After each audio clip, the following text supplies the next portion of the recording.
Radio কবিতা। আপনারা শুনছেন কবিতা এখন ডুয়ার্সের ইউটিউব চ্যানেল। এখন শুনবেন প্রয়াত কবি শামসের আনোয়ারকে নিয়ে একটি অনুষ্ঠান। এতে অংশ নিয়েছেন অর্ণব সেন, রণজিৎ কুমার মিত্র, সুজিত দাস, সমর রায়চৌধুরী। শামসের আনোয়ারের কবিতার আবৃত্তি করেছেন আরাত্রিকা গুহরায় এবং অনুষ্ঠানের ভূমিকা টিপলু বসু। আসুন শুরু করা যাক আজকের অনুষ্ঠান শামসের আনোয়ারকে নিয়ে। অনুষ্ঠানটি পরিচালনা করেছেন শ্বেতা সরখেল। আমরা টিপলু বসুর ভূমিকা দিয়ে অনুষ্ঠানে প্রবেশ করছি। 80-র দশকের শুরুতে আমরা 20 থেকে ফুটে উঠছি। আমরা তখন সবে কবিতার পাঠক হতে শুরু করেছি। কৃত্তিবাসের কবিরা তখন আমাদের প্রিয় কবিদের তালিকায়। এই সময় জলপাইগুড়ি শহর থেকে ব্যতিক্রমী ক্ষুদ্র পত্রিকার সন্ধান পেলাম। ক্রুসেড, পাগলা ঘোড়া, ত্রোহ প্রমুখ। সেখানে এক অন্যতর কবিতার জগৎ। সেই জগতের অধীশ্বর মনে হয়েছিল কবি শামসের আনোয়ারকে। এই প্রথম একজন কবির লেখায় মৃত্যু পড়তে শুরু করলাম। আমার মৃত্যু আমি বপন করেছি এই সুন্দর গাছের নিচে, ওই কৃষ্ণচূড়া, ওই শিমুলে নিভৃত কোণে। আমি খুঁড়ে চলেছি আমার মৃত্যু, আমি ছেড়ে চলে যাব তাই সাজিয়েছি নিজেকে। এই গাছের জানলা, অ্যাক্রিলিকের শোভা, কাগজের ফুল হালকা ও গাঢ়, চারিপাশে নানা রঙের লবণ। আমার চিতায় ছড়ানো হবে ওই লবণ। আমার চিতা হবে লোভনীয়, সুন্দর। তোমরা এসো, একদিন ঘুরে যেও আমার বাগানে। আরেকটি কবিতা, জলের গ্লাসে পাথর। আমি শান্তি এই ছুরিতে। যখন কলেজ স্ট্রিটে যাই তখনও শান্তি, কেননা শেষ পর্যন্ত তো আমাকে চাঁদে গিয়ে পৌঁছতে হবে। যখন ডালহৌসি যাই তখনও শান্তি, কেননা শেষ পর্যন্ত তো আমাকে সূর্য গিলে খেতেই হবে। পাথরের গায়ে শান দিয়ে আমি সেই পাথর জলের গ্লাসে রাখি। আমি শান্তি বিড়াল মারার অজুহাতে শান্তি, আমি শান্তি ওষুধের তেজস্ক্রিয়তায়, শান্তি এই ছুরিতে, মূর্ত ও সম্পূর্ণ নিশ্চিত হাসির উজ্জ্বলতা ও কান্নার জলে, শান্তি ক্রমাগত এই ছুরি। কেননা আমাকে তো একদিন উদরে নক্ষত্রদের পুরে শুয়ে থাকতেই হবে। এই রকম আরও অনেক কবিতার আশ্রয়ে এভাবেই মৃত্যু গর্ভসঞ্চার করেছে কবির জীবনে এবং অবশ্যম্ভাবী পরিণতি হিসেবে কবি শামসের অমোঘ মৃত্যুই প্রসব করেছেন। শেষ পর্যন্ত স্লিপিং পিল খেয়ে তিনি একদিন চাঁদে গিয়ে পৌঁছন। সূর্য গিলে খেয়ে নক্ষত্রদের উদরে পুরে শুয়ে থাকেন চিরনিদ্রায়। জীবনে তিনি জানিয়ে গিয়েছেন, যত দুঃসহ লাগে তোমাদের, আমার লাগে তার চেয়ে বেশি। এই কথাগুলি তার কবিতার টাইটেল সঙের মতো বিভিন্ন কবিতায় আরও মর্মস্পর্শী হয়ে উঠেছে।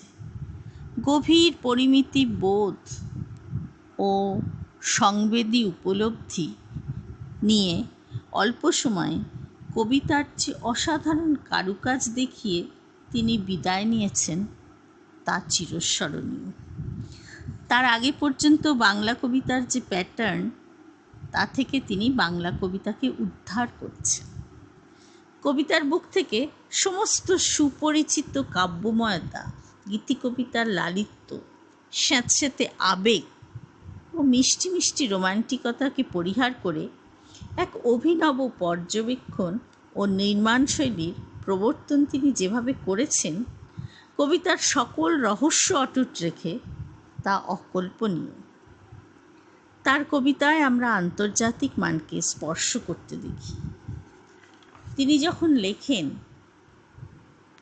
আমরা গান করি পাপ, আমরা গান করি অশুভ, আমরা নাচি আর গান করি প্রেমহীনতা, আমরা গান করি মদ, আমরা গান করি অশুভ বিদায়, আমরা গান করি হাঙরের ক্ষুধা, আমরা গান করি ঈর্ষা, আমরা গান করি উষ্ণ লাভা, আমরা গান করি অনন্ত ঠান্ডা, আমরা নাচি আর গান করি প্রতারণা, আর আমরা খুব তাড়াতাড়ি মরে যাই। তখন আমাদের সমস্ত গানে, সমস্ত বেঁচে থাকায় মৃত্যু এসে মিশে যায়। জীবন এক অশুভ প্রতারক, একথা স্পষ্টতর হয় শামসের আনোয়ার নামক এক কবির কবিতা পড়তে পড়তে।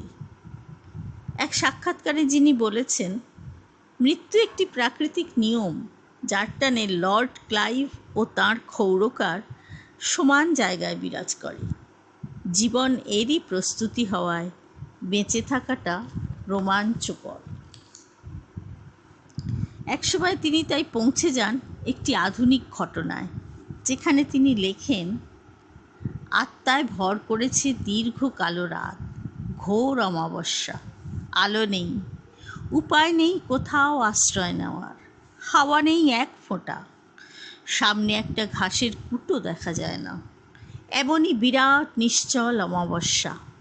আর সেই সুযোগে এক কালান্তক বিছে মারাত্মক স্থির প্রতিজ্ঞায় হুল বসিয়ে দিল আমার আত্মায়। এখন আমার আত্মার রং উষার মতো, এখন গোপন হত্যায় পটু কাম বিলাসিনী ওই উষার দগদগে গোলাপি রং ছড়িয়ে আছে আমার আত্মায়। আলো উষার গা থেকে কাপড় খুলে নিলে আমার আত্মার রং হবে চেতনাহীন বিবস্ত্র সাদা, আর তা মিশে যাবে দিনের ধবধবে আলোয়, যেমন মিশে যায় অন্য সব হত্যা। এভাবেই মৃত্যু লিখতে লিখতে তিনি ঘটিয়ে ফেলেন অত্যাধুনিক এক ঘটনা, একটি আত্মহত্যা। নমস্কার, আমি শ্বেতা সরখেল কবিতা এখন ডুয়ার্সের পক্ষ থেকে আপনাদের শুভেচ্ছা জানাচ্ছি। শামসের আনোয়ার একজন কবি, আধুনিক বাংলা কবিতার ইতিহাসে একটি চরিত্র।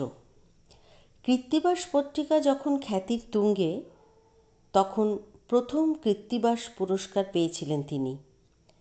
70-এর দশকের উত্তেজনাময় দিনগুলিতে বেপরোয়া কবিতা লেখার পাশাপাশি তিনি যাপনও করে গেছেন এক বেপরোয়া জীবন। আজ কবি শামসের আনোয়ারকে নিয়ে বলবেন রণজিৎ কুমার মিত্র এবং কবি সুজিত দাস। কবির কবিতা পড়বেন আরাত্রিকা গুহরায়। আমরা প্রথমে কবির কথা শুনব রণজিৎ কুমার মিত্রের মুখে। আমাদের জলপাইগুড়ির ছেলে এই কবি কলকাতার লোক হয়ে অলোকে চলে গেলেন, অনেক দিন হলো, কিন্তু তার কবিতা রয়ে গেছে। শামসের আনোয়ারের জন্ম 1944-এর 30শে এপ্রিল। শহরের মুর্শিদাবাদ হাউস নামের একটি বনেদি বাড়িতে ওর শৈশব কৈশোর কেটেছে। জলপাইগুড়ির এই বাড়িটি ছিল রূপশ্রী সিনেমা হলের কাছে। আজ আর এসব কিছু নেই। ওর মামা আনন্দচন্দ্র কলেজের কৃতি ছাত্র, সেই সময়ের সাহিত্য সংস্কৃতি জগতের বিশিষ্ট নাম বশির আল হেলাল। তিনিও ওপার বাংলায় চলে গেলেন। বাংলা একাডেমি ও বাংলাদেশের সারস্বত সমাজে বশির আল হেলাল অত্যন্ত সুপরিচিত একজন বিশিষ্ট বিদ্বজন। যাই হোক, আমার স্বপ্নের কবিতার রাজপুত্র শামসের আনোয়ার বাংলা কবিতায় অনেক আলো ছড়িয়েছেন। কৃত্তিবাস পত্রিকা নিয়ে যখন সারা বাংলাদেশে হইচই, এ পত্রিকা যখন খ্যাতির চূড়ায়, সেই সময় প্রথম কৃত্তিবাস পুরস্কার পেয়েছিলেন শামশের আনোয়ার। মাত্র 3টি প্রকাশিত কবিতার বই ওর: মা কিংবা প্রেমিকা স্মরণে, মূর্খ স্বপ্নের গান, শিকল আমার গায়ের গন্ধ। 2002-এর বইমেলায় ওর শ্রেষ্ঠ কবিতা প্রকাশিত হয়েছিল। 1996-এর 29শে মার্চ ইউনেস্কোর ওয়ার্ল্ড পোয়েট্রি লাইব্রেরি সিরিজ থেকে বাংলা কবিতার ইংরেজি অনুবাদের একটি সংকলন প্রকাশিত হয়েছিল। এই সংকলনে বুদ্ধদেব বসু, জীবনানন্দ দাশ, সুধীন্দ্রনাথ, বিষ্ণু দে, পরবর্তীকালের নীরেন্দ্রনাথ চক্রবর্তী, সুনীল গঙ্গোপাধ্যায়, শক্তি চট্টোপাধ্যায়, এদের সবার কবিতার সাথে শামশের আনোয়ারের কবিতাও আছে। শামশেরের মৃত্যুর পর তার বন্ধু, কবি ও চিত্র পরিচালক বুদ্ধদেব দাশগুপ্ত শামশেরকে নিয়ে একটি বায়োপিক করতে চেয়েছিলেন। শামশেরের ভূমিকায় অভিনয়ের জন্য এই সময়ের ভারতীয় চলচ্চিত্রের এক বিশিষ্ট চরিত্রাভিনেতা নওয়াজুদ্দিনকে তিনি নির্বাচিত করেছিলেন। তবে এই ছবিটি শেষ হয়েছে কিনা বা প্রদর্শিত হয়েছে কিনা এমন কোনো খবর আমার জানা নেই। 70-এর এই কবিকে নিয়ে প্রচুর হইচই হয়েছে। ভালোবাসা, ঘৃণা দুই পেয়েছেন এই কবি। মধ্যবিত্তের এই ক্লিন্ন বেঁচে থাকাকে তিনি সহ্য করতে পারতেন না। ঘৃণা, থুতু, বীর্য, ঘাম, স্তন, ক্লান্তির বহু উচ্চারণে রুচিশীল কবিতা পাঠকের ভুরু কুঁচকে যায়। কেউ কেউ বলেছেন 70-এর দ্বন্দ্বমুখর সময় ওর কবিতায় পাওয়া যায় না। এসব নিয়ে তর্ক বিতর্ক চলে, তাতে কবিতার কিছু হয় না, বরঞ্চ কবিতা পাঠে মানুষের আগ্রহ আরও বাড়ে। শামশেরের মধ্যে সৃজনশীলতার একটা অতৃপ্তি ছিল, যা তাকে আত্মহত্যাতেও প্ররোচিত করত। তবে ওর পরিচয় তো ওর কবিতাই। ওর শ্রেষ্ঠ কবিতা থেকে আমি কয়েকটি কবিতা পড়ছি।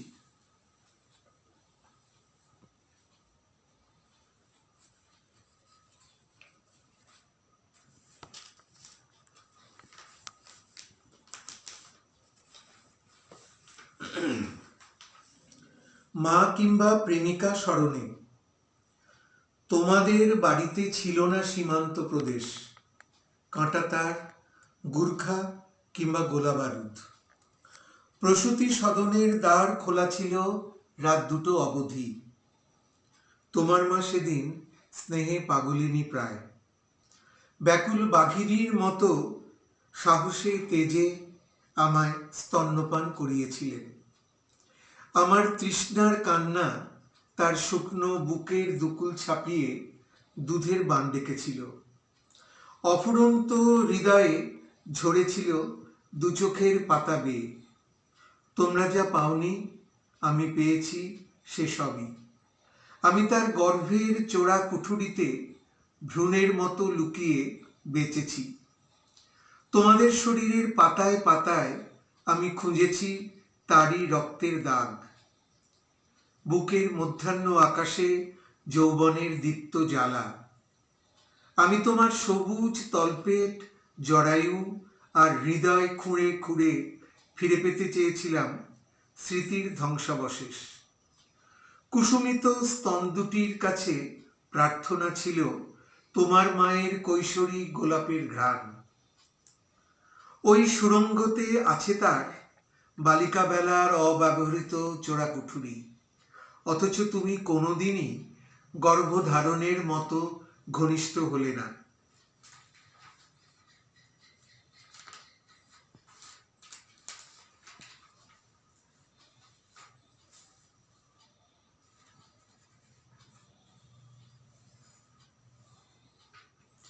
কবিদের হাঁস ও নারী। বিশাল অন্ধকার ঘন্টার মতো বাজে তোমার শরীর। খুব ঠান্ডা শব্দ ছড়িয়ে পড়ে চারিপাশে। শব্দের হাওয়া কি মিষ্টি। ইচ্ছা হয় মোটা সবুজ স্নেহময় ওই ফল জড়িয়ে ধরি। যেরকম উদ্যানের বিশাল উরুর ছায়া আশ্রয় দেয় ভিখিরি ও বেকারদের, তুমি কি আমাদের সেরকম আশ্রয় দিতে পারো না? তুমি যদি কবিদের সমবেত উদ্যান হও, তাহলে ক্ষতি কি? দূরের সযত্ন বিল হয়ে তুমি পড়ে থাকো। কবিদের হাঁসগুলো আত্মনিবিষ্ট। অন্ধকার ডাকে ভরে দেয় তোমার শরীরের অগাধ নরম লাবণ্য। নক্ষত্র, যুবক আর যুদ্ধ। কি ভাবো তুমি? আধার গির্জার মতো বসে কিরকম নক্ষত্রের কথা চিন্তা করো। ওই তো কাছেই বসে রয়েছে তোমার স্বামী, আর তার হাতে ব্যান্ডেজ বাঁধা। আমরা বসে রয়েছি, তুমি আমাদের জন্য চা তৈরি করে এনেছো। গায়ে একটা লাল র্যাপার জড়িয়ে তুমি এসে বসলে বারান্দার উপর। ওরকম লাল চাদরে ঢেকে মৃত যোদ্ধাদের নিয়ে আসা হতো গ্রীষ্মের যুদ্ধক্ষেত্র থেকে। হে আধার গির্জা, রক্তাক্ত চাদর, তোমরা ওরকম দূর থেকেই আমাদের ভালোবাসো। কি ভাবো তোমরা? কিরকম নক্ষত্র, যুবক আর যুদ্ধের কথা। কবি। আমি ওই রূপবান যুবকের হঠাৎ বিহ্বল উড়ে যাওয়া দেখেছি। কফি হাউসে, চায়ের দোকানে চুল শুদ্ধ, জুতো শুদ্ধ। আমি তাকে দেখেছি বায়বীয় অর্থহীন লাফ দিতে। আমি দেখেছি তাকে ঘিরে ধরতে আগুন, পৃথিবীতে যা একমাত্র সত্য এবং খাঁটি জিনিস। আগুনের হাত, আগুনের পা, আগুনের ঠোঁট নিয়ে সে ঘুরে বেরিয়েছে, খেলা করেছে আকাশের খাঁচার ভিতর। সে একজন প্রতিভাবান যুবক। সে একজন অসুস্থ, মিথ্যুক, নেশাগ্রস্ত মানুষ। আসলে সে আগুনের বন্ধু এবং কবি। আসলে সে আগুনের বন্ধু এবং কবি। শামসের আনোয়ারের শ্রেষ্ঠ কবিতাগুলো নির্বাচন করেছিলেন ওর কবি বান্ধবী দেবারতী মিত্র। আর এই শ্রেষ্ঠ কবিতার ভূমিকা লিখেছিলেন ওর কবি বন্ধু ভাস্কর চক্রবর্তী। ভাস্কর চক্রবর্তী ভূমিকায় লিখেছিলেন, শামশেরের সঙ্গে বন্ধুত্বটাই ছিল একটা বাঘের সঙ্গে বন্ধুত্বের মতো। এতটাই উদ্দামতা, সজীবতা, দুঃসাহসিকতা ছিল শামশেরের। এতটাই আক্রমণাত্মক, বিষণ্ণ আর ক্ষুব্ধ। এতটাই আন্তরিক ছিল শামশের, এতটাই আন্তরিক যে প্রকৃত শামশেরকে খুঁজে পাওয়াই মুশকিল। খুঁজে অবশ্য ঠিক পাওয়া যায় শামশেরকে তার কবিতায়। শুধুমাত্র 3টে কবিতার বইতেই বাংলা সাহিত্যে শামশের নিজেকে প্রতিষ্ঠিত করেছেন। মৃত্যু যদি অকালে না হাতছানি দিত তাকে, বাংলা কবিতা হয়তো আরও একটু বৈচিত্র্যময় হয়ে উঠতে পারত। আপনারা এতক্ষণ শুনছিলেন কবি শামসের আনোয়ারের স্মৃতিচারণ রণজিৎ কুমার মিত্রের কণ্ঠে। কবিতা এখন ডুয়ার্সের ইউটিউব চ্যানেল আপনাদের সামনে তুলে ধরার চেষ্টা করবে শামসের আনোয়ারের আরও কিছু দিক। শামসের আনোয়ার মাত্র 49 বছর বয়সে মারা যান। 1993 সালে তার এই অকাল প্রয়াণ কবিতা প্রেমীদের ভারাক্রান্ত করলেও তাঁরা জানতেন যে এমনটা ঘটতেই পারে। অনেকে মনে করেন যে হাংরি আন্দোলনের নৈরাশ্য আর অবক্ষয়ের মোটিভ শামসেরের মধ্যে খুবই স্পষ্ট। তার কবিতাতেই আমরা পড়েছি, প্রেম আর স্মৃতি আমি উড়িয়ে দিয়েছি সিগারেটের ধোঁয়ায়, জ্বর আসেনি তবুও আমি জ্বরের ঘোরে বাঁচি। নিজের সৃষ্টি করা জ্বরের ঘোর কি শামসেরের মুক্তির স্বর্গ? এর উত্তর পাওয়া সহজ নয়, কিন্তু একজন কবিকে বুঝতে অনেকটাই পারেন আরেকজন কবি। তাই এবার আমরা শুনব বর্তমানকালের অন্যতম শক্তিশালী কবি সুজিত দাসের কথা। কি ভাবলেন সুজিত দাস কবি শামসের আনোয়ারকে নিয়ে? রেডিও কবিতায় এখন আমরা সেটাই শুনব। নমস্কার। এখন ডুয়ার্সের পক্ষ থেকে বলা হয়েছে কবি শামসের আনোয়ারের একটি কবিতা পড়া এবং তার সম্বন্ধে দু কথা বলার জন্য। শামসের আনোয়ারকে নিয়ে বলার সাহস বা ধৃষ্টতা কোনোটাই আমার নেই, তবু যতটুকু বলার চেষ্টা করছি। শামসের 60-এর দশকের কবি এবং প্রকৃতই নিভৃতচারী কবি। শামসেরের কবিতা কোনোদিনই পপুলার নয়, বলা ভালো শামসেরের কবিতা অপ্রচল। তবু 60-এর দশকের উল্লেখযোগ্য কবি শামসের আনোয়ার। 1973 সালে তিনি লিখেছিলেন মা কিংবা প্রেমিকা স্মরণে। আবার 1991-তে তিনি লিখলেন মূর্খ স্বপ্নের গান বা শিকল আমার গায়ের গন্ধে। শামসেরের কবিতা খুব সুন্দর ধ্বনি মাধুর্যের কবিতা বা সুষমামণ্ডিত কবিতা নয়। শামসেরের কবিতা বলা ভালো খানিকটা তিনি যেন অস্বস্তির পূজারী। তিনি যেন আমাদের মধ্যেকার, তার কবিতা পড়ে আমাদের মধ্যেকার কোথাও যেন আমরা একটু আনইজি হয়ে পড়ছি। শামসের সম্বন্ধে কবি ভাস্কর চক্রবর্তী বলেছিলেন, শামসেরের সঙ্গে বন্ধুত্ব যেন অনেকটা বাঘের সঙ্গে বন্ধুত্বর মতো। আমার ঠিক এরকমভাবেই মনে হয় শামসেরের কবিতা সেই পেলব পুষ্পিত কাননের কবিতা নয়। শামসের যেন নিজেকে, তার কবিতাকে, তার অক্ষরমালাকে তিনি বাঘের মতো তো করে তৈরি করে নিয়েছেন এবং সেই বাঘের পিঠে চেপে শামসের যেন এক অনির্দিষ্টের উদ্দেশ্যে রওনা দিয়েছেন, যেখানে কোনো কোনো সময় এবং অবধারিতভাবে আমরা হাংরি জেনারেশনের প্রভাব দেখতে পাচ্ছি। এবং আমার যেন মনে হয় সমাজের আলোকোজ্জ্বল বিচ্ছুরিত দিকগুলির বদলে শামসের যেন তার কবিতায় তুলে আনছেন এক অনাবিষ্কৃত ডার্ক রিয়ালিটি। আমরা এখন শামসেরের একটি কবিতা পড়ছি, যে কবিতাটির নাম অল্টার ইগো। অল্টার ইগো কবিতাটি শুনুন। আমি তাকে চশমার উল্টো দিক আর ও বাঘের হাঁয়ের এপাশ থেকে দেখতে পাই। তাকে মানে শামসেরকে আমি কখনো সোজা কি মুখোমুখি হাঁটতে দেখি না, খুব গোলমেলে জায়গায়। একেবারেই প্রত্যাশা করছি না যখন হঠাৎ তার ছায়া বা পিঠের খানিকটা চোখে পড়ে।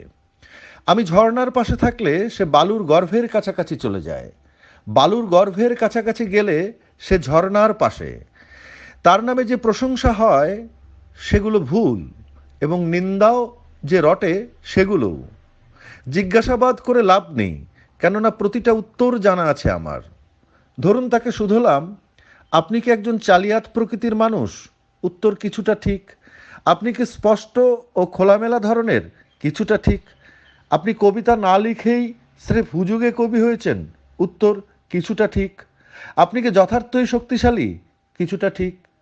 আমি খাদের নিচে থাকলে সে চড়াইয়ের ওপর থেকে টুকি দেয়, যখন চড়াই দিয়ে হাঁটি সে খাদের নিচে ঘুমিয়ে থাকে। আমি তাকে অসমান কাঁচা বা গরিলার কালো মাড়ির ওপাশ থেকে দেখতে পাই। মানে শামসেরকে আমি কখনো সোজা কি মুখোমুখি হাঁটতে দেখি না।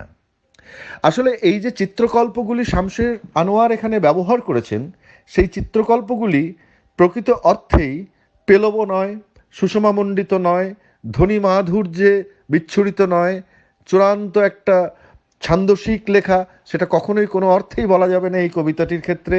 আসলে শামসের ছিলেন অস্বস্তির পূজারী, শামসের ছিলেন অপ্রচল একজন লেখক।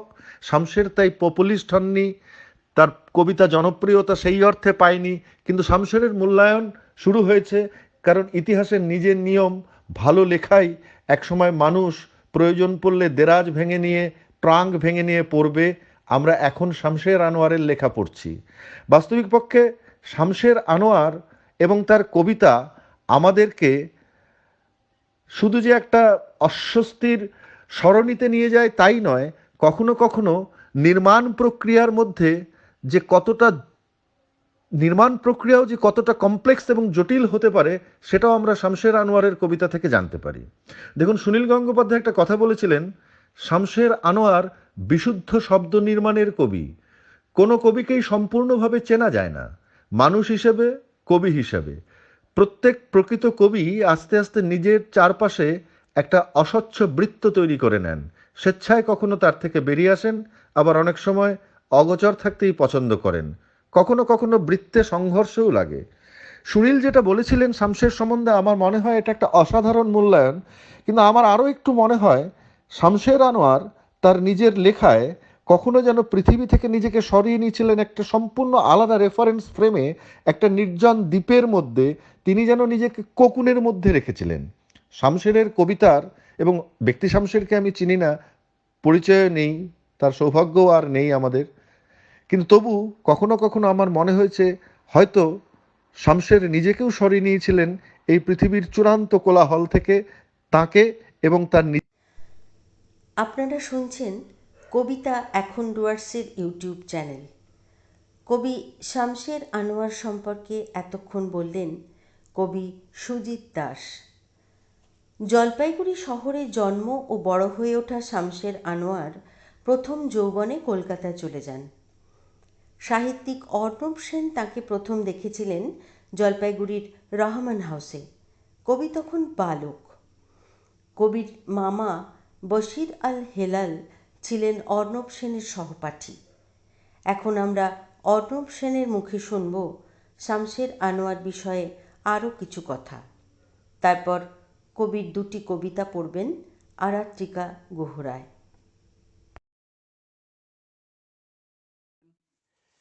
জলপাইগুড়ি শহর অকাল প্রয়াত কয়েকজন কবি আছেন, মঞ্জুলিকা দাস, সৌরাংশু প্রামাণিক, শামশের আনোয়ার,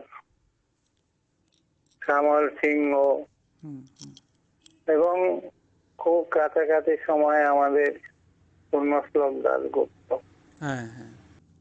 আমি এই উত্তরবঙ্গের কবিতা বা জলপাইগুড়ি জেলার যেসব কবিতা সংকলন বেরিয়েছে, আচ্ছা, সেগুলোতে শামসের একেবারেই অনুপস্থিত। নিয়মিতই বেরোয় ওই শামশের আনোয়ার জলপাইগুড়ি জেলার জলপাইগুড়ি শহরের সেই সময় রূপশ্রী বলে একটি সিনেমা হল ছিল, মানে বেশ আধুনিক ধরনের তৈরি। তার সামনে মুর্শিদাবাদ হাউস, অর্থাৎ মুর্শিদাবাদের থেকে আগত কয়েকজন চা ব্যবসা এবং অন্যান্য ব্যবসায়ী যুক্ত ছিলেন, তাদের বিশাল বাড়ি। এই বাড়িতে ঢুকে ডান দিকে একটা বড় ঘরে একাই থাকতেন আমাদের সহপাঠী, মানে আমরা তখন আনন্দচন্দ্র কলেজে পড়ি। আচ্ছা, সময়টা হলো ডিগ্রি পড়াশোনা, তখনকার দিনে ইন্টারমিডিয়েট ছিল, তো সেটা পাস করার পর ডিগ্রিতে 2 বছর পড়তে হতো। আমরা ওই 55-57 গ্রুপের, তা আমাদের সঙ্গে বাসির আলেলাল পড়তো, তারই সম্পর্কে ভাগ্নে শামশের আনোয়ার। আচ্ছা, বাসির আলেলাল পরবর্তীকালে বাংলা একাডেমির ডিরেক্টর বাংলাদেশে আচ্ছা, হয়েছিলেন আর কি। শামশের আনোয়ার তখন তবে বালক, আমাদের আড্ডার মাঝখানে মাঝে মাঝে আসতো। ওই ছোটখাটো সস্তা ছিপছিপে পায়জামা, সাদা পাঞ্জাবি, ওই দু একটা কথাবার্তা বলতো এবং তার কৌতূহল ছিল আমরা কি আলাপ করি এইসব একটু একটু শুনতো। আচ্ছা আচ্ছা। এটা হলো তার ছেলেবেলাকার কথা। হুম পরবর্তীকালে বাসের কলকাতার দিকে চলে যায়, কলকাতা থেকে পরবর্তীকালে বাংলাদেশে। আর শামসের আনোয়ার একটু বড় হওয়ার পরে পড়াশোনার এতেই কলকাতার দিকে চলে যায় এবং কবি হিসেবে তার যথেষ্ট জনপ্রিয়তা এবং খ্যাতি আমরা শুনেছিলাম। আচ্ছা। তা শামসেরের সঙ্গে আমার কয়েকবার কফি হাউসেও দেখা হয়েছে কলকাতায়। হ্যাঁ, মানে ওর বয়স যা, হুম হুম তাতে শেষ দিকে খ্যাতি কিছুটা একদম যৌবনে, তার পরবর্তীকালে 70 হুম হুম এই সময় আর কি। চেনার পক্ষে, শামসেরকে চেনার পক্ষে আমাদের সুবিধে হতে পারে। ঠিক। শামসের চিন্তা ভাবনাটা কিরকম ছিল এই কথাটা একেবারেই অনুপস্থিত। নিয়মিতই বেরোয় ওই শামসের আনোয়ার জলপাইগুড়ি জেলার জলপাইগুড়ি শহরের হুম হুম গেলে মরুভূমি ও মায়াবী জ্যোৎস্নায়, মরুভূমি ও মায়াবী জ্যোৎস্নায়, এই কবিতাটা একটু শোনা দরকার। শামসেরের জীবনের অনেকটা অংশই কলকাতা শহরে কাটত আচ্ছা। এবং একটা সত্যি ঘটনাই আছে, খানিকটা তামাশাও তার মধ্যে আছে। একটু যদি বলেন শামসের স্যার। হ্যাঁ একটু যদি বলেন স্যার। হ্যাঁ। হ্যাঁ, শামসের যখন কবিতা প্রথম লিখে হইচই ফেলে যায়, হুম হুম সেই সময় হঠাৎ সুনীল গাঙ্গুলি, ও তখন জলপাইগুড়িতে ছিল, সুনীল গাঙ্গুলি ওকে একটা চিঠি দেন যে আমরা ঠিক করেছি এবছর কৃত্তিবাস পুরস্কার তোমাকেই দেওয়া হবে। আচ্ছা। আর ব্র্যাকেটে লিখে দেন আসার সময় 500 টাকা সঙ্গে এনো। আচ্ছা। ব্যাপারটা আমি এমনি বলে দিই যে তখন কৃত্তিবাস পুরস্কারে 500 টাকা দেওয়া হয়। আচ্ছা। এটা উনি আর বলেন। শামসেরের কবিতায় অনেক সময় দেখা যাবে যে, এটা ভাস্কর চক্রবর্তী বলেছেন হুম যে দেখা যাবে মার প্রেমিকা হুম যেন মিশ্রিত বন্ধনে এক হয়ে যায় তার কবিতায়। স্যার, এই শিরোনামে একটা কবিতাও আছে ওনার, হ্যাঁ মা অথবা প্রেমিকা, হ্যাঁ এরকম। হ্যাঁ হ্যাঁ হ্যাঁ, যাই হোক, এইটুকু মানে আমি শামসের সম্পর্কে এইটুকুই বললাম। স্যার, মারা গেছিলেন কিভাবে একটু যদি বলেন ওই সময়।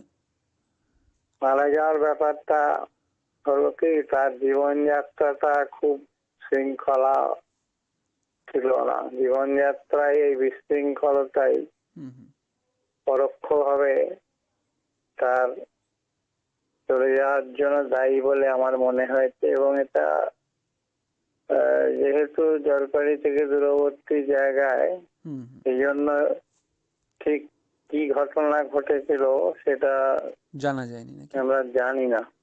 আচ্ছা। তবে আরেকটা জায়গা আমি বলে দিই যে অনেক কবি বৃষ্টি নিয়ে কবিতা লিখেছেন।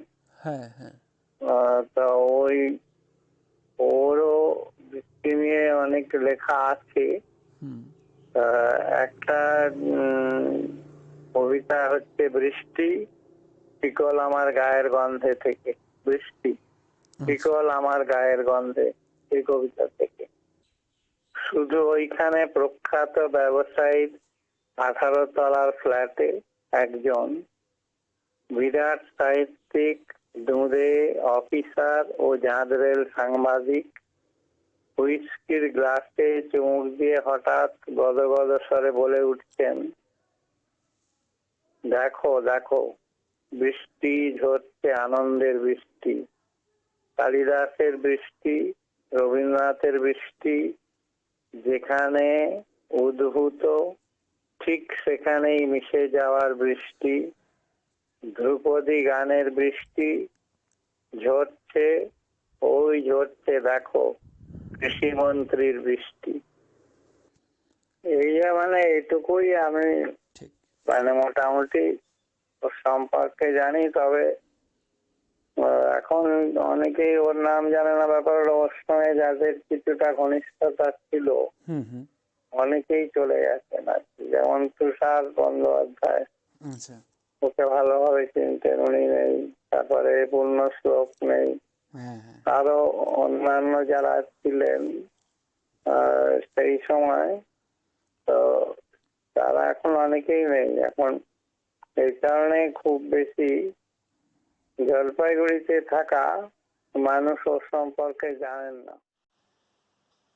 চারিদিকে ভয়, উত্তরে ভয়, দক্ষিণে ভয়, পূবে ভয়, পশ্চিমে ভয়। আমি এক উদ্ধত গর্বিত পাহাড়ের সঙ্গে বন্ধুত্ব করেছিলাম, সে ধসে গেছে, তাই ভয়। আমি এক জেদি খামখেয়ালি নদীর প্রিয় সঙ্গী ছিলাম, ওই নদী শুকিয়ে পাথর হয়ে গেছে, তাই ভয়। যে পাগলিনী টিয়া আমার শয্যা সঙ্গিনী ছিল, সে আমার দু চোখের মনি খুবলে নিয়ে চলে গেছে, ভয় সে কারণে। আমি শুনেছি মাটি অন্য মাটির সঙ্গে পরামর্শ করছে গাছ ধ্বংস করার জন্য, তাই ভয়। ঢেউ আমি জেনেছি অন্য ঢেউয়ের সঙ্গে ষড়যন্ত্র করছে সমুদ্রকে গর্ব করার জন্য, সে কারণে ভয়। আমার মায়ের গলায় আমি দেখেছি সাপ ঝুলছে, তার হাতের 10 আঙুলে দেখেছি 10টি বিছার আংটি। ভয় তাই। উত্তরে ভয়, দক্ষিণে ভয়, পূবে আর পশ্চিমে দুদিকেই ভয়। তুমি যখন দেওয়ালের ওপাশ থেকে আঁচড় কাটো, আমি ঠিক শুনতে পাই। আমি যখন দেওয়ালের এপাশ থেকে আঁচড় কাটি, তুমি কি শুনতে পাও? আঁচড় কাটতে কাটতে আমাদের নখ থ্যাতলা হয়ে যায়। তখন সাংঘাতিক রাগে তুমি দমাদম ঘুষি মারতে থাকো দেওয়ালের ওপাশে। আমি দেওয়ালের এপাশ থেকে উত্তর দিই, আমরা কোনোদিন মুখোমুখি হব না, চেপে ধরবো না পরস্পরের হাত, শুধু চিরকাল পরস্পরের দেওয়ালে আঁচড় কাটব। রাগে আমি ঘুষি মারবো এপাশ থেকে, তুমি ওপাশ থেকে উত্তর দেবে। এভাবেই পরস্পরের কাছে এক জঘন্য ভাষাহীন বেঁচে থাকার খবর পাঠাবো আমরা। কবিতা এখন ডুয়ার্সের ইউটিউব চ্যানেলে আপনারা শুনছেন প্রয়াত কবি শামশের আনোয়ারকে নিয়ে বিশেষ অনুষ্ঠান। এইমাত্র কবির 2টি কবিতা পাঠ করে শোনালেন আরাত্রিকা গুহরায়। এবার শামশের আনোয়ারকে নিয়ে বলবেন কবি সমর রায়চৌধুরী। হ্যাঁ, কবি শামসে আনোয়ারের সাথে আমার পরিচয় 1970-এর গোড়ার দিকে। তখন সে রীতিমতো প্রতিষ্ঠিত এবং তরুণ কবি হিসেবে একই সাথে যথেষ্ট প্রতিষ্ঠিতি সম্পন্ন, সমাদৃত ও বিতর্কিত এবং গুরুত্বপূর্ণ তো বটেই। ইতিমধ্যেই তরুণ কবি হিসেবে তিনি কীর্তিবাস পুরস্কারে সম্মানিত। বঙ্গ সংস্কৃতি সম্মেলনের কবিতা পাঠের আসরে তিনি দাপিয়ে এমন কবিতা পাঠ করতে দ্বিধাবোধ করেন না, যা জনরুচির মুখে এক থাপ্পড়। তথাকথিত মধ্যবিত্ত মানসিকতা সম্পন্ন মূল্যবোধের ওপর এক সুতীব্র ও দুঃসাহসী কষাঘাত। কেউ তা শুনে বাহ বাহ করে, কেউ বা ছিছি। আর আমি তখন নেহাতি মফস্বল থেকে কলকাতা শহরে আসা সদ্য অর্বাচীন ও গেয় কবিতা নেশায় আক্রান্ত এক জোলো কবিতা রচনার শরিক ও দুশ্চরিত্র কুণ্ঠিত কবিতার রচয়িতা। আর সঙ্গী বলতে বেশ কয়েকজন সাহিত্য যশপ্রার্থী, কবি যশপ্রার্থী এবং সমবয়সী তারা। তাই নিয়ে দল পাকানো, কবিদের দলে ভেড়া, কবি সঙ্গ করা। সেভাবে ক্রমে ক্রমে নানা কবির সান্নিধ্যে আসা। তখন আমাদের রবিবাসীয় আড্ডাস্থল হাজরা মোড়ের সন্নিকটস্থ বসুশ্রী কফি হাউসে। পরবর্তীকালে আমি আমার এক অভিন্ন হৃদয় বন্ধুর সাথে গিয়ে ভিড়ি কলেজ স্ট্রিট কফি হাউসে, সেখানে একদিন অকস্মাৎ শামসারের সাথে পরিচয়। অত্যন্ত সুপুরুষ, বুদ্ধিদীপ্ত ও ক্রেতাদুরস্থ হাবভাব কথাবার্তায় তার সান্নিধ্য উপভোগ করি। আমি জলপাইগুড়ি থেকে আসা জেনে সেও আমার প্রতি বাড়তি আগ্রহ বোধ করে এবং খুব অল্প দিনের মধ্যেই আমাদের বন্ধুত্ব গড়ে ওঠে। এর মধ্যে এর সহায়ক হয় আমাদের একে অপরের কবিতার প্রতি পারস্পরিক আগ্রহ ও সমর্থন সূচক আচরণ এবং কলকাতা কবিতা ও জলদাপাড়ার সাথে সংযোগই হয়তোবা পরোক্ষে তার অনুঘটকের কাজ করে। এহেন কবির অকাল অস্বাভাবিক প্রয়াণে বাংলা কবিতা যেমন ক্ষতিগ্রস্ত হয়, সাথে সাথে আমিও হারাই আমার এমন এক বন্ধুকে যার অভাব আমি চিরদিন বোধ করব। বাংলা ভাষার যে অন্য ধারার কবিতা জন্ম হচ্ছিল ওর হাত দিয়ে, তা স্তব্ধ হয়ে যাওয়ায় এই মুহূর্তে বাংলা কবিতার দিন তো হয়ে পড়ল নিঃসন্দেহে। শামসের এমন একজন কবি যিনি বাজার চলতে পত্রপত্রিকায় লিখে থাকলেও বাজারে কবিতা কোনোদিন লেখেননি, বরং তার কবিতা ছিল বাংলা ভাষার জনপ্রিয় দৈনিক পাক্ষিক বা সাপ্তাহিক কবিতা পত্রিকাগুলির প্রচারিত চালু কবিতা বা তথাকথিত মূল স্রোতের বিরুদ্ধে এক বলিষ্ঠ প্রতিবাদ স্বরূপ। জীবনানন্দ উত্তর বাংলা কবিতার ক্ষেত্রে তার অবদান গুরুত্বপূর্ণ ও অনস্বীকার্য, এবং তিনি এমন এক অনন্য ব্যক্তিত্ব যার কবিতা সমস্ত দিক থেকে দিগদর্শনকারী ও স্বাতন্ত্র্যে উজ্জ্বল।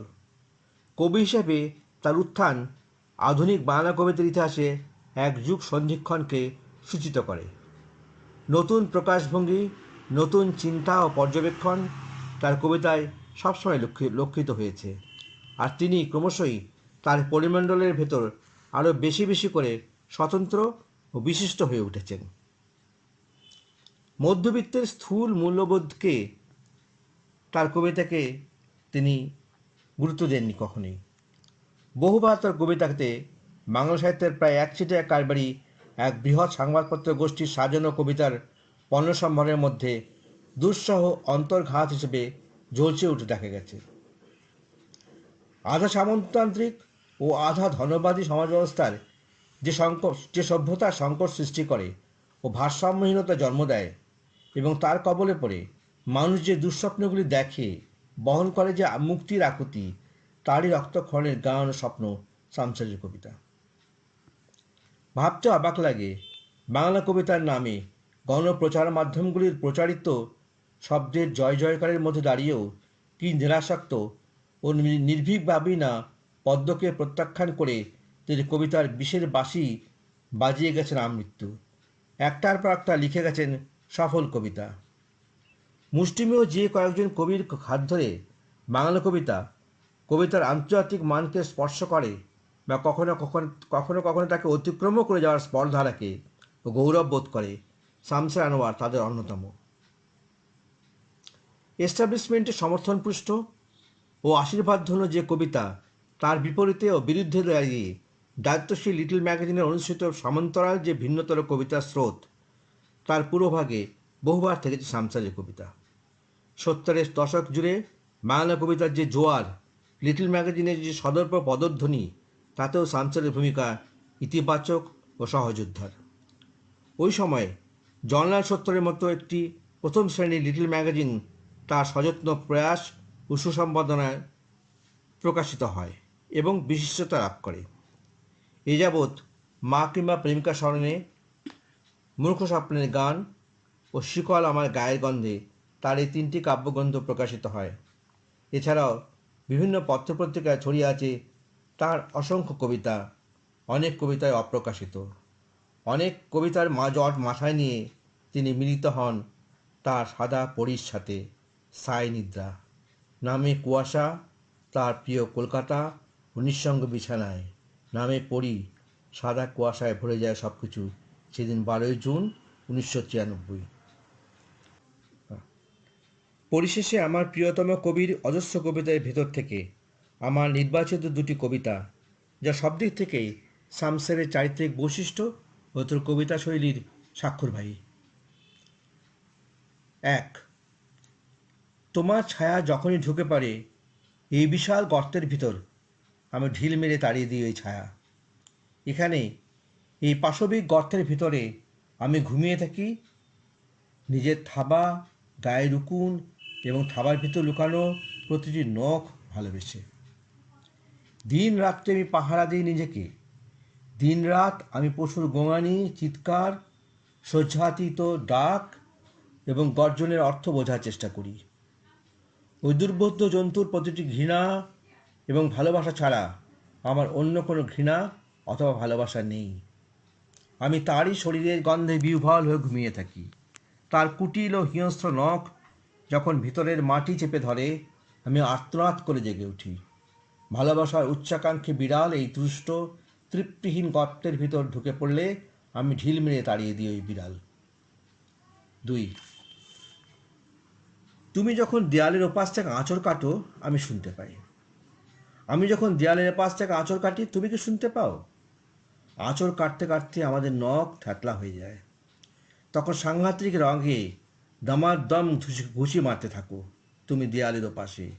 আমি দেয়ালের এপাশ থেকে উত্তর দিই, আমরা কোনোদিন মুখোমুখি হব না, চেপে ধরবো না পরস্পরের হাত, শুধু চিরকাল পরস্পরের দেয়ালে আঁচড় কাটবো।